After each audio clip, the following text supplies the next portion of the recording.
Equation की word problems को आगे कंटिन्यू करेंगे। जो मैंने लास्ट क्लास में कराया था वही वाले क्वेश्चंस, उसी टाइप के क्वेश्चंस वर्ड प्रॉब्लम के आज की क्लास में हम आगे कंटिन्यू करने वाले हैं। ठीक है, तो मैं फिर से एनसीईआरटी निकाल लो। आप एनसीईआरटी के क्वेश्चंस अभी बता रहा हूँ, एनसीईआरटी निकाल लो। पेज नंबर एक्सरसाइज आपको बताऊंगा, आप लोग उस हिसाब से क्वेश्चंस देख लें। अब आप लोग निकालेंगे page number 57 exercise 3.4 question number 2 का first part. Page number 57 exercise 3.4 question number 2 का फर्स्ट पार्ट। मैं फिर से क्वेश्चन पढ़ रहा हूं, आप लोग ध्यान से सुनना, फिर हम इसको अटेम्प्ट करेंगे।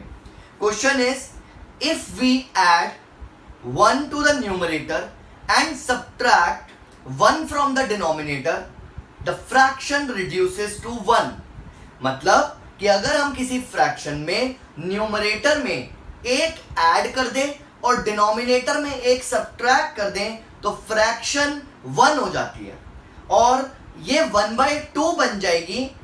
It becomes 1/2 if we only add 1 to the denominator. मतलब कि अगर न्यूमरेटर में 1 ऐड करो, डिनोमिनेटर से 1 सब्ट्रैक्ट करो तो फ्रैक्शन 1 हो जाती है, और अगर खाली डिनोमिनेटर के अंदर 1 ऐड कर दोगे तो फ्रैक्शन 1/2 हो जाती है।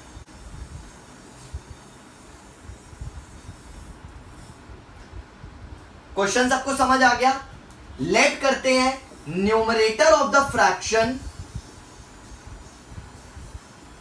B x and denominator of the fraction be y। numerator of the fraction be x and denominator of the fraction be y। तो इसका मतलब फ्रैक्शन जो है वो x अपॉन y हो गई। अब अकॉर्डिंग टू क्वेश्चन अगर हम न्यूमरेटर में 1 ऐड करते हैं और डिनोमिनेटर से 1 सब्ट्रैक्ट करते हैं तो फ्रैक्शन 1 हो जाती है। क्रॉस मल्टीप्लाई कर लो, x plus 1 is equal to y minus 1, तो x minus y is equal to -2। ये हमारी पहली इक्वेशन आ गई। अच्छा, आगे क्या लिखा हुआ है कि अगर हम सिर्फ डिनोमिनेटर में 1 ऐड करते हैं, अगर हम सिर्फ डिनोमिनेटर में 1 ऐड करते हैं तो फ्रैक्शन 1/2 बन जाती है। क्रॉस मल्टीप्लाई किया फिर से, 2x is equal to y plus 1, तो 2x minus y is equal to 1। ये हमारी सेकेंड इक्वेशन आ गई। अब जैसा मैंने पिछली क्लास में बताया था, आप लोगों के पास 3 मेथड्स हैं, आपको जिससे मन करे आप उससे सॉल्व करके x और y की वैल्यू निकाल लोगे। जब x और y की वैल्यू आ जाएगी तो मतलब आपकी फ्रैक्शन भी आ जाएगी। क्लियर? नेक्स्ट क्वेश्चन पर आते हैं। पेज नंबर 57 पे ही सेकंड क्वेश्चन का थर्ड पार्ट। जो पार्ट मैं बीच में छोड़ दूंगा, मतलब जो मैंने अच्छे से नहीं कराया यहाँ पर, उस चीज का ध्यान रखना, वो वही वाले पार्ट है जो ऑलरेडी मैं पिछली क्लास में करा चुका हूं। ठीक है, तो नेक्स्ट क्वेश्चन है पेज नंबर 57 क्वेश्चन नंबर 2 का third part. Page number 57 question number 2 का third part, and this is very very important. ये बहुत बहुत इंपॉर्टेंट पार्ट है, बहुत बहुत इंपॉर्टेंट। और मैं इसको करने का एक बढ़िया सा तरीका बताता हूं, ध्यान से देखना। मैंने पेपर में मेरे ये क्वेश्चन आया, फॉर एग्जांपल मैंने क्वेश्चन पढ़ा the sum of the digits. जैसे ही मैंने पढ़ा the sum of the digits, मैं खुश हो जाऊंगा कि ये तो मेरा सही होना ही होना। कैसे? देखो, मैं क्वेश्चन ही नहीं पढ़ रहा, मैंने सीधा क्वेश्चन लिखना स्टार्ट कर दिया बिना क्वेश्चन पढ़े। जब भी डिजिट्स वाले क्वेश्चन आते हैं तो आप डायरेक्टली लिखना स्टार्ट कर दो, क्योंकि ये क्वेश्चन गलत हो ही नहीं सकता। कैसे? देखो ध्यान से, let digit at tens place be x, digit at ones place be y, original number is equal to 10x plus y, reversed number is equal to 10y plus x according to question। मुझे हर question में ये चीज तो करनी ही करनी है। तो अगर आपको क्वेश्चन डिजिट वाला आता है तो आपको पहले ही पता चल जाएगा मुझे ये लिखना है।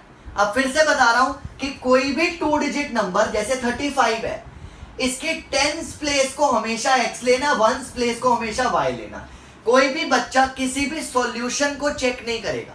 आपको जो भी डाउट आता है आप मुझसे पूछो, मैं बैठा हूं, मैं ही आपकी गाइड हूं, मैं ही सब कुछ हूं। तो आप कहीं से भी सॉल्यूशन को वेरीफाई नहीं करेंगे, क्योंकि अगर उन्होंने डिजिट्स उल्टी ले ली तो आप लोगों को कंफ्यूजन हो जाएगी। तो मैं एक सिंपल सा तरीका बता रहा हूं, आप हमेशा 10s प्लेस को x, 1s प्लेस को y, original number 10x plus y, reverse number 10y plus x लोगे। अब ये 10x प्लस y क्यों आया? क्योंकि देखो 10 into digit at 10s place plus 1 into digit at 1s place original number बनता है। देखो 35 यही नंबर था। अगर मैं डिजिट्स को रिवर्स कर दूं 53, तो 10 into y plus 1 into x, 50 plus 3 53। देखो रिवर्स करने के बाद उल्टा हो गया, 10 into y plus x into 1, और ओरिजिनल नंबर था 10 into x plus 1 into y. तो इतना पार्ट आप लोगों ने क्वेश्चन पढ़ना भी नहीं है, वैसे ही लिख देना है, ताकि एक नंबर तो मिल ही जाए 3 में से। तो एक नंबर तो इतनी चीज का मिलना ही मिलना है 100%। अब क्वेश्चन को पढ़ लेते हैं। क्वेश्चन में लिखा है कि sum of the digits of a 2 digit number is 9। अब मैं बहुत इंपॉर्टेंट बात आप लोगों के साथ शेयर करने वाला हूं, इसमें हमेशा बच्चों की गलती हो जाती है, तो आप लोगों को ये ध्यान रखना है। मैं क्या बोल रहा हूं कि जब भी डिजिट्स की बात करेगा तो मैं x और y सोचूंगा। जब भी डिजिट की बात करेगा मैं x और y सोचूंगा, 2 बार बोला है मैंने। और जब भी नंबर की बात करेगा मैं 10x प्लस y को देखूंगा। दोबारा से बोल रहा हूं, एक बार फिर से, तीसरी बार, कि जब भी डिजिट्स की बात करेगा तो मैं x और y को ध्यान में रखूंगा, और जब भी नंबर की बात करेगा मैं 10y प्लस x की बात करूंगा। तो उसने बोला सम ऑफ द डिजिट्स इज 9, तो अकॉर्डिंग टू क्वेश्चन दोनों डिजिट्स का सम जो है वो 9 है, and this will be the first equation. आगे पढ़ते हैं। ऑल्सो 9 टाइम्स दिस नंबर, मैंने क्या बोला था, जब भी नंबर की बात करेगा तो 10x प्लस y को देखना है। तो 9 times the number is equal to, question में जैसे जैसे लिखा है, twice the number obtained by interchanging the digits. Twice the number obtained by interchanging the digits. और मैक्सिमम टाइम्स क्वेश्चन जो है वो ऐसा ही होता है। तो उसने बोला कि अगर मैं नंबर में 9 गुना कर देता हूं, 9 मल्टीप्लाई कर देता हूं, तो जो रिवर्स करके नंबर आता है उसमें मुझे 2 मल्टीप्लाई करना पड़ेगा। 9 times this number is twice the number obtained by reversing the digits. और अब मैं इसको सॉल्व करने वाला हूं। 90x plus 9y is equal to 20y plus 2x। तो 90 minus 2x plus 9y minus 20y is equal to 0। सारी terms उधर ले गया। 90 में से 2 माइनस कर दिए 88x, और 9 में से माइनस कर दिया यहाँ पर माइनस का 11y is equal to 0। 11 common निकाल लो, 8x minus y is equal to 0। तो 8x minus y is equal to 0 मेरे सामने सेकेंड इक्वेशन आ गई। That's it. जल्दी से नोट करो, और अगर कोई डाउट है तो मैसेज डालो, और हर डिजिट वाला क्वेश्चन इसी तरीके से होगा, ध्यान रखना है। Now next question is page number 57 पे ही चल रहे हैं अभी हम। क्वेश्चन नंबर 2 का फोर्थ पार्ट, क्वेश्चन नंबर 2 का फोर्थ पार्ट पेज नंबर 57 ही चल रहे हैं। ठीक है, क्वेश्चन बोल रहा हूं एक बार। Meena went to a bank to withdraw 2000 rupees. अगर मैं भी बैंक जाऊंगा और एक पर्टिकुलर अमाउंट निकालने के लिए जाऊंगा, तो जो कैशियर होगा वो मुझे कुछ पर्टिकुलर टाइप के नोट्स ही प्रोवाइड करेगा। या तो वो मुझे बोलेगा 100 के नोट ले लो, या तो वो मुझे बोलेगा 1000 के 2 नोट ले लो अगर मुझे 2000 रुपए निकलवाने हैं तो, या मुझे बोलेगा 2000 का 1 नोट निकल ले लो, या बोलेगा 500 के 4 ले लो। अब वो ऐसे तो नहीं बोलेगा ना कि 1-1 के 10 सिक्के ले लो, 5-5 के 15 सिक्के ले लो, ऐसे तो बोलेगा नहीं। तो वो कुछ पर्टिकुलर टाइप के नोट्स ही मुझे देगा, और मैं वैसा ही क्वेश्चन कुछ पढ़ रहा हूँ। Meena went to a bank to withdraw 2000 rupees. She asked to the cashier to give her 50 and 100 rupees notes only. वो कह रहे हैं कि मीना बैंक के कैशियर के पास गई, उसने बोला मुझे 2000 रुपए निकालने हैं सर, लेकिन मुझे सिर्फ 50 और 100 के ही नोट देना। तो कैशियर ने उसे टोटल 25 नोट्स दिए। टोटल कितने नोट्स दिए? 25। तो मैंने उसी हिसाब से लेट किया, लेट कि 50 रुपी नोट्स जो थे वो x क्वांटिटी में थे, और 100 रुपी नोट्स जो थे वो y थे। तो x प्लस y तो है 25 हो गया, क्योंकि टोटल नोट्स दोनों मिला के 25 थे। आगे पढ़ा मैंने इसमें लिखा है कि find how many notes of 50 and 100 she receive. तो सिंपल सी चीज है, अब आप खुद सोचो उसने कितने पैसे निकाले 2000, 50 के कितने नोट थे x, तो टोटल 50 रुपए के नोट्स में जो पैसा होगा वो कितना होगा 50x। 50 रुपए के नोट्स में अगर 4 नोट आते हैं तो टोटल पैसा कितना होगा 200। 50 रुपए के नोट 5 होते हैं तो कितना पैसा होगा टोटल 250। 50 रुपए के 10 नोट होते हैं तो टोटल पैसा कितना होगा 500। तो 50 के अगर x नोट्स है तो टोटल पैसा कितना होगा 50x। 100 के अगर y नोट्स है तो टोटल पैसा कितना होगा 100y, और is equal to 2000।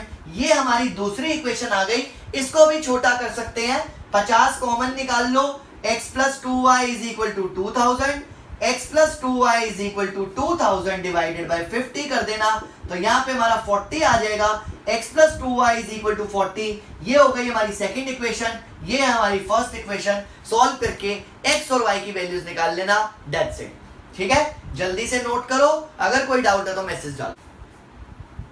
Next question, page number 63, page number 63, exercise 3.5, page number 63, exercise 3.5, question number 4, question number 4 का थर्ड पार्ट। इससे ऊपर वाले जो 2 पार्ट है वो आप लोग खुद कर सकते हो आराम से। थर्ड पार्ट पे आते हैं और पढ़ते हैं क्या है। यश एक बच्चा जिसके 40 नंबर आए एक टेस्ट में। अब टेस्ट कैसा था कि उसमें पॉजिटिव और नेगेटिव दोनों मार्किंग्स थी, तो 3 नंबर मिलते थे सही आंसर के और 1 नंबर कट जाता था गलत आंसर के। तो उसके कितने नंबर आए 40। अब उसने कुछ आंसर सही करे होंगे, कुछ गलत करे होंगे, और ओवरऑल मार्क्स जो है उसके 40 हमें दिए हुए। अब क्या लिखा है कि अगर हर क्वेश्चन के लिए, हर सही क्वेश्चन के लिए 4 नंबर अवॉर्ड करे जाते और हर गलत के लिए 2 नंबर काटे जाते तो यश के 50 नंबर बनते। बताओ टोटल कितने क्वेश्चन थे टेस्ट में। Let Yash correctly attempted x questions and wrongly attempted y questions। तो अकॉर्डिंग टू क्वेश्चन देखते हैं, उसको 3 नंबर मिले हर सही के लिए तो 3x, और 1 नंबर कट गया हर गलत के लिए तो माइनस का y, और टोटल मार्क्स कितने हुए 40। उसको 40 नंबर मिले थे। तो जैसा क्वेश्चन में बोला कि हर सही क्वेश्चन के लिए 3 नंबर मिलेंगे, तो अगर उसने 10 सही करे होंगे तो इसका मतलब हो गया 30 नंबर मिल गए। उसने 5 गलत करे होंगे तो 5 इंटू 1 5 कट गए होंगे तो 25 मार्क्स। ऐसे ही मैंने बनाया कि अगर उसने x क्वेश्चन करेक्टली अटेम्प्ट करे होंगे तो 3x, और हर क्वेश्चन गलत के लिए 1 नंबर कटना है इसलिए माइनस का y। ये आ गई फर्स्ट इक्वेशन। अब ऑल्सो क्वेश्चन में क्या लिखा है कि अगर 4 नंबर मिले जाते करेक्ट अटेम्प्ट करने के लिए और 2 नंबर कटते रॉन्ग अटेम्प्ट करने के लिए तो यश के मार्क्स कितने होते 50। तो हमारे पास ये 2 इक्वेशंस आ गई, एलिमिनेट करके x और y निकाल लोगे और x और y का टोटल जो आएगा उतने क्वेश्चंस होंगे इन पेपर। क्योंकि उसने क्वेश्चन में x और y निकालने के लिए नहीं बोला, उसने क्वेश्चन में बोला है how many questions were there in the test, यानी कि उसने जो अटेम्प्ट करे x और y तो दोनों मिलाकर जितने भी क्वेश्चंस होंगे वही क्वेश्चन पेपर के अंदर टोटल क्वेश्चंस होंगे। तो x और y निकाल के लास्ट में ऐड जरूर करना। अब आपके दिमाग में अगर आ रहा हो कि सर अगर यश ने छोड़ दिए होंगे कुछ क्वेश्चंस तो ऐसा अगर होता तो क्वेश्चन में मेंशन होता, तो ऐसा कुछ नहीं गिवन, तो अपनी तरफ से अजम्पशंस नहीं लेनी। क्लियर। अगला क्वेश्चन पेज नंबर 63 पर ही फोर्थ पार्ट है, पेज नंबर 63 पर फोर्थ पार्ट है, and this is most important question. रट्टा मारने की कोशिश नहीं करनी किसी ने भी। जैसे ही कोई भी क्वेश्चन स्पीड डिस्टेंस टाइम से रिलेटेड आता है, आप लोगों को फॉर्मूला याद रखना है, speed is equal to distance upon time, जो आप बचपन से करते आ रहे हो। ठीक है, speed is equal to distance upon time, यानी कि ऐसे भी बोल सकता हूं distance is equal to speed into time. तो कुछ भी यूज हो सकता है, या time is equal to distance upon speed. ये ध्यान रखना, कुछ भी यूज हो सकता है, आप ये ध्यान रखना। अगर आपको ये फॉर्मूले पता है, तीनों स्पीड भी पता है, डिस्टेंस भी पता है और टाइम भी पता है, क्योंकि एक से ही सब कुछ निकला है, तो आप इस टाइप के कैसा भी क्वेश्चन आए सॉल्व कर सकते हो। अब हम क्वेश्चन को समझने की कोशिश करते हैं कि क्वेश्चन में बोला क्या गया। इसमें लिखा है places A and B are 100 kilometre apart. Places A and B are 100 kilometre apart, यानी कि एक प्लेस ए और एक प्लेस बी है, और इन दोनों प्लेसेस के बीच में जो डिस्टेंस है वो 100 किलोमीटर का। ये एक प्लेस है और ये दूसरी प्लेस है, और इन दोनों के बीच में 100 किलोमीटर का डिस्टेंस है। क्लियर? आगे पढ़ते हैं। आगे लिखा हुआ है कि एक कार पॉइंट ए से शुरू होती है और एक कार पॉइंट बी से स्टार्ट होती है एक ही समय में, एक ही टाइम में। तो एक कार हमारी पॉइंट ए से स्टार्ट हुई चलना, और एक कार पॉइंट बी से स्टार्ट हुई चलना एक ही टाइम पर। दोनों एक ही टाइम पर चली, मतलब कि अगर ये 4 बजे चलना स्टार्ट हुई है दोपहर को, तो ये भी 4 बजे ही चलेगी। इस एक टाइम का ये मतलब है, ठीक है। और आगे लिखा है if the car travels in the same direction they meet in 5 hours. उन्होंने बोला कि अगर दोनों की दोनों कार्स एक ही डायरेक्शन में चलती है, मतलब ये गाड़ी भी एक डायरेक्शन में चल रही है और ये गाड़ी भी इस डायरेक्शन में चल रही है, तो अब आप सोचोगे ये मिलेगी कैसे? ये मिलेंगी ऐसे कि ये जो पीछे वाला बंदा है ये बहुत तेज चला रहा है और आगे वाला बंदा एवरेज नॉर्मल स्पीड पे चल रहा है। तो अगर ये तेज चला रहा है तो इसकी स्पीड जो है तेज होने की वजह से एक टाइम ऐसा आएगा कि ये दोनों एक साथ एक रेड लाइट पे मिल जाएंगे। बात समझ आई? तो एक बंदा ए से शुरू हुआ, एक बंदा बी से शुरू हुआ, दोनों एक ही डायरेक्शन में जा रहे हैं, तो हमने मान लिया कि ये दोनों चलते चलते सी पॉइंट पर मीट करें। यानी कि जो ये कार थी इसने यहां से यहां तक डिस्टेंस ट्रेवल किया, और जो ये कार थी इसने यहां से यहां तक डिस्टेंस ट्रेवल किया। क्लियर? तो मैंने क्या बताया, फिर से एक्सप्लेन कर रहा हूं। देयर आर 2 पॉइंट्स, दो अलग अलग पॉइंट्स हैं। एक पॉइंट है ए, एक पॉइंट है बी। इन दोनों पॉइंट्स के बीच में 1000 किलोमीटर का डिस्टेंस है।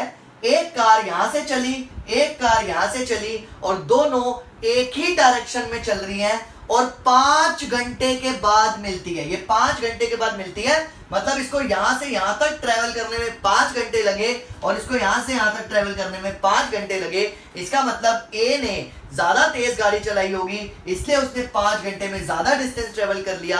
बी ने गाड़ी स्लो चलाई होगी, इसलिए उसने 5 घंटे में कम डिस्टेंस ट्रेवल किया। अब हमें क्वेश्चन में बोला क्या गया है, find the speeds of the car. तो लेट स्पीड ऑफ कार, अभी मैंने केस 1 ही बताया, दिस इज केस 1, ये ध्यान रखना। आगे मैंने क्वेश्चन पढ़ा ही नहीं है, केस 2 बाद में पढ़ेंगे, पहले केस 1 पे आते हैं। तो केस 1 क्या है कि लेट कर लिया speed of the car started from A bx kilometre per hour. ये यूनिट जरूर लिखने हैं। Speed of the car started from B y kilometre per hour. ध्यान से देखना, distance travelled by car started from A is equal to AC। और distance होता क्या है? डिस्टेंस होता है स्पीड इनटू टाइम। तो therefore AC is equal to क्या हो जाएगा, कितनी स्पीड थी उस कार की, x किलोमीटर पर आवर, और कितना टाइम लगा उसे, 5 घंटे। तो AC कितना आ गया, 5x। ऐसे ही हमने लिखा distance travelled by car started from B is equal to BC। इसने B से C तक डिस्टेंस ट्रेवल किया, BC, और BC is equal to distance is equal to क्या होता है, स्पीड इनटू टाइम। इसको भी 5 ही घंटे लगे थे, तो 5, और इसकी स्पीड थी y किलोमीटर पर आवर, तो 5y। अब जरा ध्यान से फिगर को देखो, अगर मैं AC में से BC को हटा दूं, ये रहा AC, ये रहा BC, AC में से BC को हटा दूं, माइनस कर दूं, तो क्या दिख रहा है, AB। यही लॉजिक लगाना है। तो AC minus BC is equal to 100। AC minus BC is equal to AB आएगा विच इज 100। तो इसलिए ध्यान रखना है AC की जगह पे लिखा 5x, BC की जगह लिखा 5y इज इक्वल टू 100, तो x minus y is equal to 20। This is first equation. तो केस 1 से मुझे पहली इक्वेशन मिली। अब हम केस 2 पर आते हैं। केस 2 क्या है? वही सेम, A और B के बीच में 100 का डिस्टेंस है। एक गाड़ी यहां से स्टार्ट हुई, एक गाड़ी यहां से स्टार्ट हुई, दोनों पॉइंट से अलग अलग। अब इस बार ये गाड़ी इस डायरेक्शन में चल रही है और ये गाड़ी इस डायरेक्शन में चल रही है, मतलब ऑपोजिट डायरेक्शंस में चल रही है। पहले सेम डायरेक्शन में जा रही थी, अब ऑपोजिट डायरेक्शन में जा रही है। तो ये यहां पे कहीं पे मिलेंगी, ठीक है, यहां पे कहीं पे मिलेंगी। इसको मैंने मान लिया डी, केस 2, कि ये गाड़ी यहां से यहां चल रही है, ये गाड़ी यहां से यहां चल रही है और ये बीच में कहीं पर मिलेगी। और इनको जो टाइम लग रहा है मिलने के लिए वो लग रहा है 1 आवर। इनको कितना टाइम लग रहा है? 1 आवर। पिछली बार कितना लग रहा था? 5 घंटे, और इस बार कितने लग रहे हैं? 1 घंटा। बिल्कुल वैसे ही करना है। Distance travelled by the car started from A is equal to AD, और distance traveled by the car started from B is equal to BD। इसको लगा AD, इसको लगा BD। अब जरा देखो distance AD is equal to कितना speed था इसका x, और कितना टाइम लगा? 1 घंटा। तो AD कितना आ गया? x speed into time. और BD कितना होगा? कितनी स्पीड थी? y। कितना टाइम लगा? 1। तो कितना डिस्टेंस ट्रेवल किया? y। अब जरा इस फिगर को देखो, अगर मैं AD और BD को मिला दूं, AD प्लस BD वो किसके इक्वल होगा? AB के, मतलब x प्लस y किसके इक्वल होगा? 100 के। सिंस ये क्वेश्चन लेंदी था इसलिए इक्वेशंस बहुत आसान आई। पिछली equation x minus y is equal to 20 थी, इस बार आई x plus y is equal to 100। देखो काट के ये हो गया 2x इज इक्वल टू 120। तो x कितना आ गया? 60, और y कितना आ जाएगा? 40। ये सिंपल सा कॉन्सेप्ट था, इसका ध्यान रखना है और इसको नोट कर लो। नेक्स्ट क्लास में और नए क्वेश्चंस आपको लेकर आऊंगा, मिलूंगा, और नेक्स्ट क्लास में और इंपॉर्टेंट क्वेश्चंस कराऊंगा, अभी एनसीईआरटी के ही। और आप लोग तब तक ये क्वेश्चंस की प्रैक्टिस कर लेना।